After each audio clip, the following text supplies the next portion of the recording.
Hello, this is Pastor Roland. Today I want to talk about contemplative prayer. I happen to believe that could be just what you need. It could be just what you need. Okay?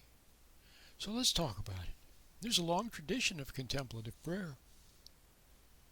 In fact, some of the most wonderful spiritual writers, Christian mystics, people like Teresa of Avila, Madame Jeanne Guyon, Miguel de Molinos, people like that, St. John of the Cross, and many others held contemplative prayer in very high regard. And so I want to talk about it very, very briefly, just as by way of introduction to me and to contemplative prayer. I want to read something to you very quickly. All I'm going to do is read this title. This book here is called The Spiritual Guide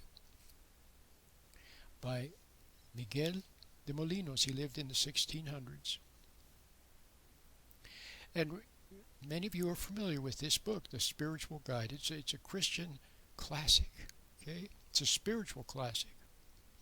But here you're familiar with the title, The Spiritual Guide. But listen to the whole title. It's beautifully translated. Beautifully translated.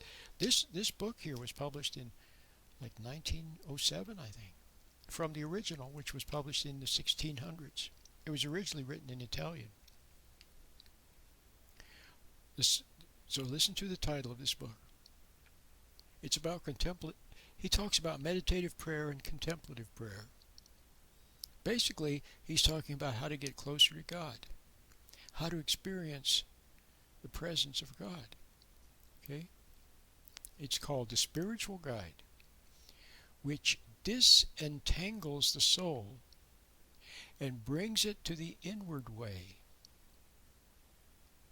in the fruition of perfect contemplation and the rich treasure of internal peace. Let me read it again. The spiritual guide which disentangles the soul and brings it to the inward way by the fruition of perfect contemplation and the rich treasure of internal peace.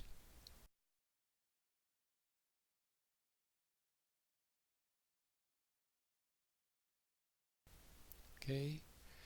The soul becomes entangled in what? In thoughts, in worries, in doubts, in fears, in planning for the future, reliving the past, okay, planning and scheming. Not to mention the soul becomes entangled in the things of the world. Christ talked about that when he talked about the parable of the sower of the seed. Okay, which maybe next lecture I'll talk about that. But I just want you to see that the soul becomes entangled, especially in thought stuff. Okay?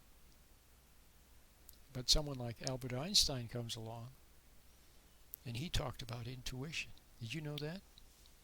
I wrote a book called A Weekend with Einstein and Augustine. Very beautiful book. And in the first few chapters, I talk about how important intuition was to Albert Einstein.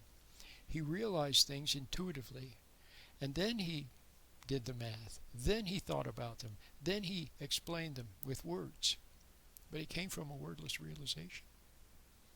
Okay, so that's what you need to get back to a wordless realization. Okay, and that's why many of the mystics talk about stillness. Many of the mystics talk about stillness. See, whereby you can become attuned to and sensitive to the delicate promptings of of God by way of your intuition. Okay, inwardly.